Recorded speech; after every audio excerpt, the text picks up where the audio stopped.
बिस्मिल्लाहिर्रहमानिर्रहीम। नाज़रीन, इस वीडियो में मैं आपको प्लाट की पैमाइश करने का तरीका बताऊंगा। आप ख़ुद भी जो है वो प्लाट की पैमाइश कर सकते हैं। ये आप देख सकते हैं कि ये वाली साइड चौड़ाई है और ये वाली साइड जो है लंबाई है।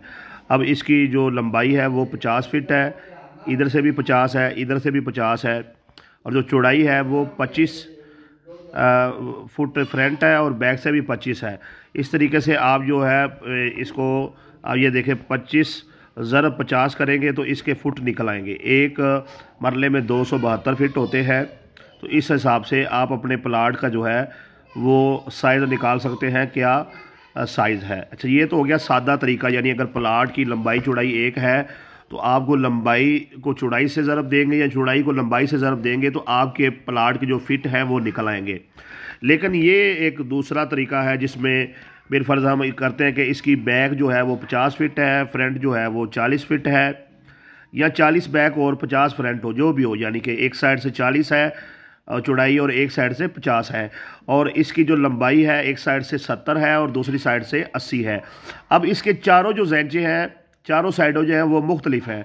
इसकी हम किस तरीके से जो है वो पैमाइश निकालेंगे। सबसे पहले ये जो चौड़ाई है ना, ये 40 जमा 50, ये 90 हो गई। 90 को आप तकसीम 2 करेंगे ये तो इसकी चौड़ाई जो है वो 45 निकल आएगी। उसके बाद ये इसकी लंबाई है 70 और ये 80। 70 और 80 को जो जमा करेंगे तो 150 निकल आएगा, और 150 को आपने तकसीम जो है वो 2 करना है तो 75 निकलेगा। अब 45 ज़रब 75 आप करेंगे तो आपका जो है प्लाट की पैमाइश निकल आएगी। यानी सिंपल तरीका ये है कि अगर प्लाट की जो चारों साइडें हैं वो बराबर ना हो तो आपने ये करना है कि आमने सामने की चौड़ाई को आपस में जमा करके तकसीम 2 कर देना है, और उसके बाद जो है लंबाई को भी ऐसे ही जमा करके तकसीम 2 कर देना है। अब जो साइज़ निकलेगा उसको आप आपस में ज़रब दे देंगे को आपके जो प्लाट है उसकी सही तरीके से पैमाइश निकल आएगी। ये आसान तरीका है प्लाट की पैमाइश करने का। आपको इसके लिए पटवारी की ज़रूरत नहीं है, आप खुद से भी अपने प्लाट की पैमाइश कर सकते हैं और देख सकते हैं कि आपके प्लाट का जो है वो साइज़ क्या है।